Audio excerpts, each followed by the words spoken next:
So hold on to your bladders and have the best time. I'd love to welcome to the stage the amazing Sarah Stewart.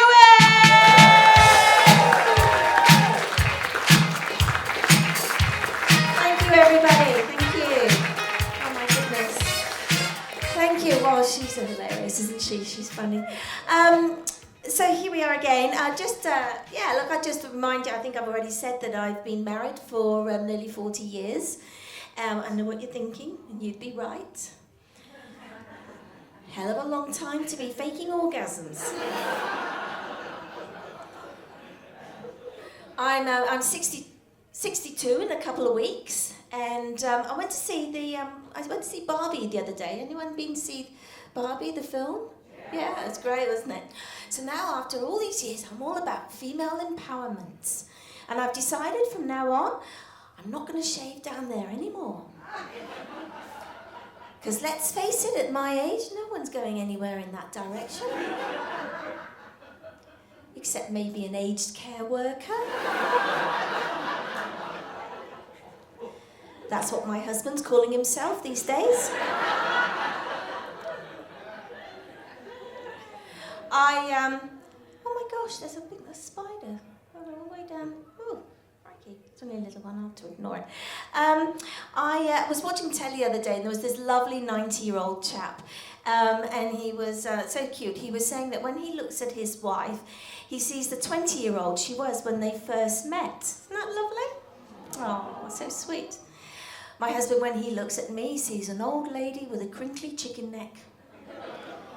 Yeah, he'd much rather I was a turkey. Then he might be in with a chance of a gobble.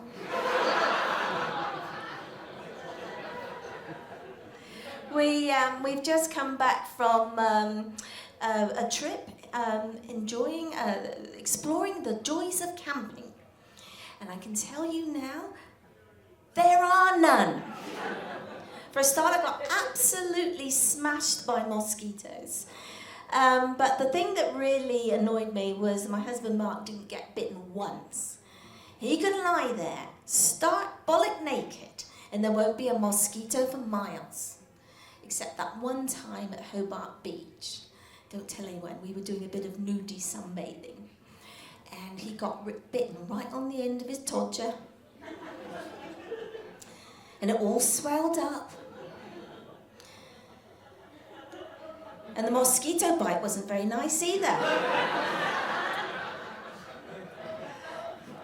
I digress. I got bitten so badly that it actually looked like I had smallpox. So I looked so bad. I looked so terrible that I even had a Queenslander come up to me and tell me I should get vaccinated.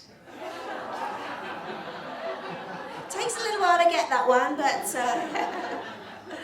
I don't know. I just don't understand. The minute you start talking about camping, men turn from townies that get hay fever from mowing the front lawn to instant expert four-wheel drivers and survivalists. I know. Any women here have got husbands like that, hey? Have you? Yeah. I just don't understand it. Mark's like that.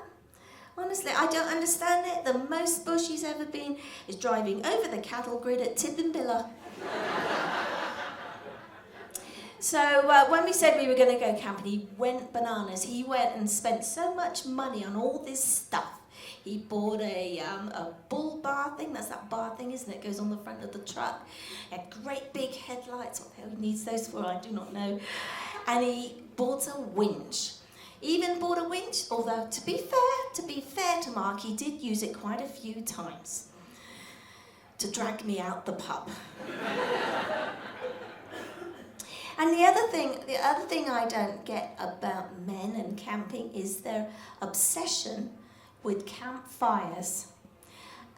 Honestly, it's like lighting a fire is a secret competition that only men know about. And woe betide if anyone in the campsite had a bigger fire than hubby's. Because then he'd send me out into the dark depths of the bush, collecting more and more firewood. Didn't care two hoots if I got carried off by some Wolf Creek psycho serial killer. until all he cared about was his fire being bigger and better than the neighbours. But the trouble is, every night he'd be trying to light his fire, and all we ended up doing was sitting for hours and hours in clouds of smoke. And by the time he got it sorted, it was time for bed. And yet again, having to make do with sandwiches. I don't know. But when Mark and I go camping, we just swag in the back of the truck and off we go. No fancy technology for us. We don't even take a portaloo. We're all about communing with nature, as we are. And I didn't realise how difficult it was for a woman to be in the bush. Honestly, I didn't appreciate that you needed multiple science degrees to have a tinkle behind a tree. Honestly. I don't know, any ladies here like camping? Any of you? No, you're all sensible. You're all five-star bloody hotels, aren't you? I know, there's a lady here and yeah, what are you going camping for? I don't understand it. Well, honestly, you need to be a meteorologist because you've got to know the wind direction. Because if you get it wrong, everything just gets blown back in your face. You need to be a zoologist, so that make sure you don't get bitten by a snake on your bare bum. You've got to be a mathematician, because if you don't get that crouch right, you end up peeing in your shoes. And I tell you, when you get to my age and you need a hip replacement, it's very hard to come back from this position. It really is. And the other thing I didn't fully appreciate was how much stuff we've got that relies on electricity, like my electric toothbrush.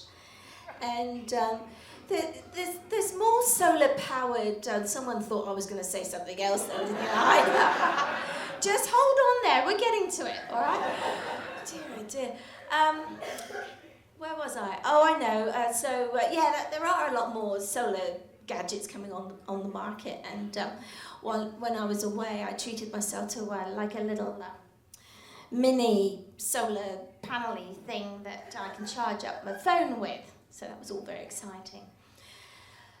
But I tell you, there are women all over Australia still waiting for someone to invent a solar-powered dildo. But there is good news. Most campsites have got kitchens with PowerPoints.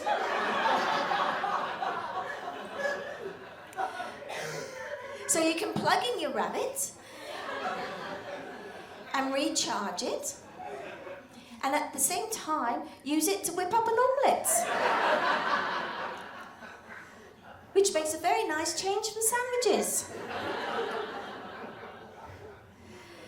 But the other challenge I found when we were camping was swag sex. Now, I know the ladies down the front here, they're 5-star hotels, but anyone back there, have gone camping in a swag at all? No? Some of you have been in a swag. No, there's not a lot of room for anything fancy, like reverse cowgirl.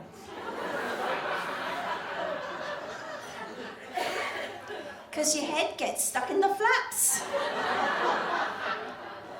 And you look like a meerkat bobbing up and down. One night, hubby and I were at the rodeo. He heard me shouting out and thought I was admiring his lasso. But what was really happening was someone had walked past and I was giving them directions to the camp toilet. Oh, God, I love camping. Oh, dear. So I've got to the grand old age that I've got to, and I have never done recreational drugs. Yep. Some people give a woo and some people give boring old cow. I come from a very, I had a very, strict childhood. My father was a preacher, actually, and he used to tell me that my body was the temple of the Holy Spirit, and if I did drugs, that was disrespecting Jesus. And I brought up my kids with very much the same sort of attitude, except I don't believe in a higher being. And the closer I've got to prayer is when my daughter came home and said that I was going to be a granny. Well, I don't want to be a grandparent. I've barely got over the trauma of being a mother.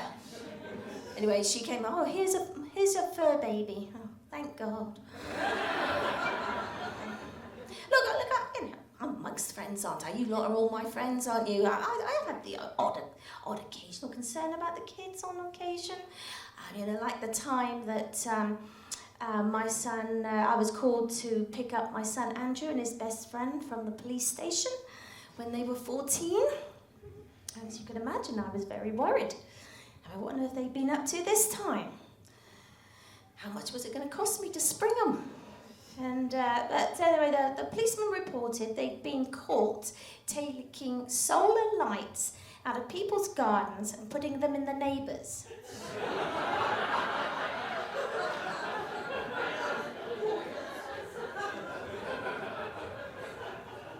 So I quickly went from worried to furious. And I eventually came up with the D word. Now, who uses the D word? There's got to be people here with kids who use the D word, yeah? I'm so disappointed. I was very disappointed that they were such lazy criminals, they couldn't even be bothered to take their ill-gotten gains to the next block. And if they were going to nick beautiful decorations out of people's yards, the least they could do is put them in my garden. But no, I've tried to bring the kids up to be the best people they can be. And if you ask me if they did drugs, I'd say no, definitely not. In fact, I used to tell Andrew that if you do drugs, you'll end up a delinquent and you'll be homeless. So I'm very proud to report he's taken my advice. He's not a delinquent. And he's definitely not homeless because he's still bloody living at home with me. He's 33. No, I tell a lie, 34. Honestly, sometimes I wish he'd just done the drugs. Recently I was spending some time chilling with my daughter. She left home years ago, thankfully. And for the sake of this story, we'll call her Carol. And she's a dental hygienist, and I was really looking forward to some quality mother-daughter time. And she suggested we do a silent walking disco. Well, I didn't know what a silent walking disco was. I'm a boomer as far as I'm concerned. A disco is where you jig around a pile of bags and hope that the lights set off a seizure. But it turns out a silent walking disco is when the DJ leads you around the streets and you're listening to music with headphones, and every now and again you stop and do like flash mob singing and interpretive dance. But the trouble is the bystanders don't know what's going on, and you look a right weirdo. And another instance when prayer actually comes in handy. You pray you don't bump into anyone who knows you. But Carol thought she would liven things up a little bit. She thought we needed a bit more fun, and she offered me some magic mushroom chocolate. And she said that I was cool enough not to be cross. I was horrified. I mean, what kind of mother am I that my own daughter deals me drugs? I mean, there's nothing like hanging out with your child with an illegal activity that could get you arrested, sacked and divorced. Although the last thing might not be so bad. But I suppose I should be grateful she didn't charge me. Although I was a little bit worried about that too, because how's she going to pay off a mortgage if she keeps giving away free stuff? But on the other hand, I've reached the pinnacle of parenting success. I've achieved every mother's dream. My daughter thinks I'm hip. Yes! I just didn't think I had to break the law to prove it. I must have missed that section in the Women's Weekly Childbearing Handbook. But anyway, but the thing is, I've been off mushrooms ever since that woman in Victoria murdered all her family with death caps. Yeah, there's some of you here definitely into your true crime. But then I thought, what the fuck, it's chocolate! Hey, I haven't said no to chocolate since 1986. when I was a student midwife and I was looking after this lovely couple, and I delivered their baby. And they gave me a huge box of Belgian seashells. Do you remember seashells? Yeah, do you remember when they were the height of luxury? Yeah. The problem is that I'm English, and I have an inherent suspicion of anything European. So I gave those seashells to the other midwives. Besides, I hate seafood. And, but towards the end of the shift, I was starting to feel a bit peckish, and there wasn't any food anywhere. So I was forced to eat the last seashell. And it was then I realised that Belgian chocolate is the best in the world. Oh my gosh, it was so yummy. And to this day, it's my biggest regret, apart from that tattoo on my left butt cheek, that I gave away those seashells. Yeah. But it turns out that magic mushroom chocolate is disgusting. I'm not even going to bother asking if you know, because you look a very respectable lot. It's less like Guylian and more like free trade. That's been made by boiling up cardboard boxes for weeks. And after a couple of squares, I started to panic, afraid of the effects of the psychedelics. So clearly I wasn't as groovy as I thought I was. So I thought the best thing I can do is spit it out. But I couldn't tell Carol. Somehow I had to surreptitiously get my way to the bathroom, mumbling how much I was enjoying myself, with my mouth full, trying not to swallow any more before I could get rid of it. Which I have to say probably wasn't the first time I've been in that situation.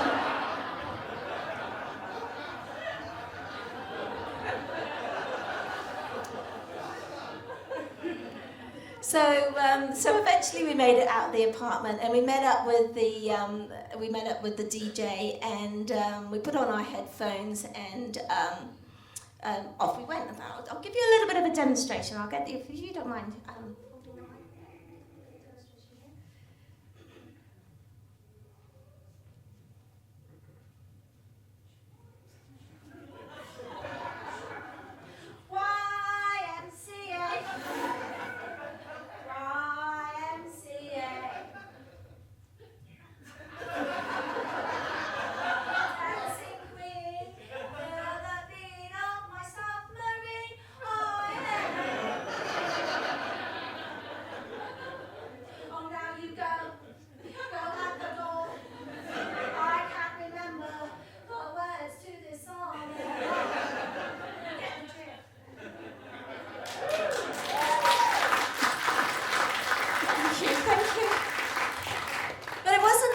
I started to feel really strange. I felt like I was walking outside my body, and I didn't have any control over what I was saying or doing. Was I having a high? Or was it just a bad case of indigestion? I'd never taken drugs before. I mean, all I know about drugs is what I've learned from Pulp Fiction. And that didn't end very well. And then I started to feel a whole gamut of emotions. I was angry because walking, singing, dancing at the same time for an hour and a half is exhausting. It's just not healthy. Well, neither is magic mushrooms, but hey, who's telling this story? And I was scared. Was Carol trying to do away with me? Like mushroom killer lady? Absolutely outraged, because that DJ kept playing ABBA and I wanted Britney. Ellen just couldn't, Carol, sorry. Oh, dear. Carol just couldn't understand it. Oh, just well she's not here tonight, isn't it? Just as well she lives in Townsville and she doesn't even know I'm telling this story.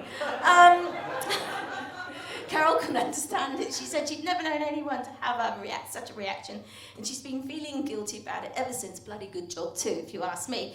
But anyway, I've learned my lesson. You'll be glad to hear from now on I'm going to say no to drugs and yes to dairy, milk and vodka. At least my Father will be happy. I'm keeping the spirit in me.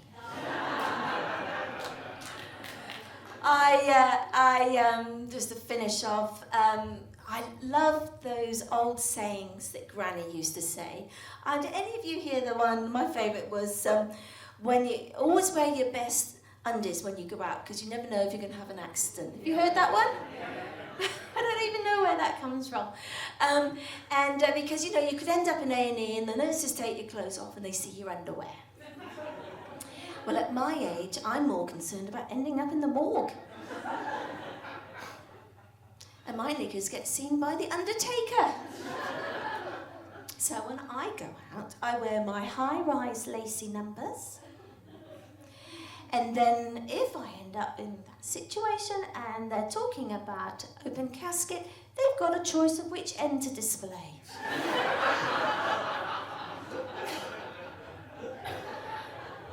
I've been thinking about my own mortality and thinking that I want to die the way I live.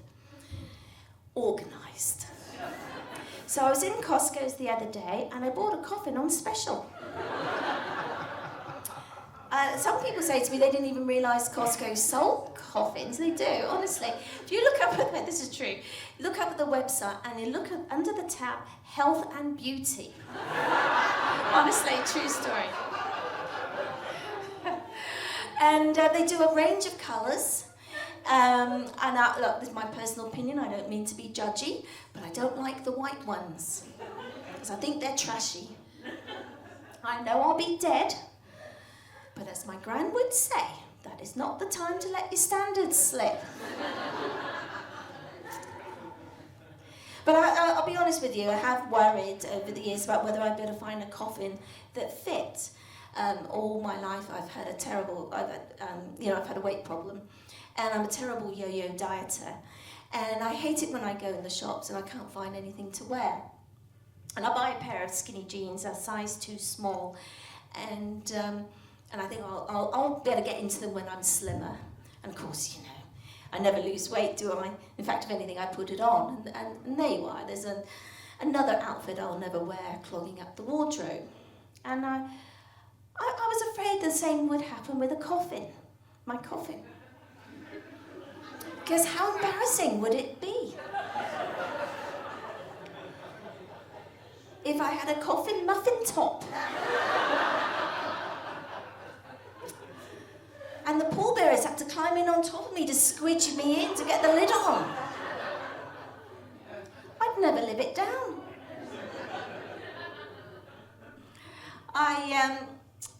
So I've written my will, and in a Google Doc, and I've tried to be scrupulously fair so that nobody can accuse me of favouritism. So Ellen's getting my Royal Dalton figurines, and Andrew's getting my stamp collection. And then, because I just don't want them or anyone else squabbling over my stuff. Anyone here got kids? You must have that. Yes, of course. Yes. Do you hate it when your kids are all squabbling? Andrew, for goodness sake, said to me just the other day, "Oh, you love her more than you love me." What about Carol? Exactly. That's what he said. You love Carol more than you love me. I said, darling, that's not true. I don't love any of you, so bloody shut up. But the other thing I worry about is dropping dead when I'm least expecting it. And the kids go through my stuff to sort things out, and they discover things that I don't want them to find. Like my vibrator. In fact, I feel like I'm on tenterhooks. I hide my dildo every day in case today's the day that I take my final breath. But the trouble is that I get older, the more forgetful I become. So in the morning I hide my dildo, and then in the evening I turn the place upside down because I've forgotten where I put it. And every time I lose one, I go out and buy another one.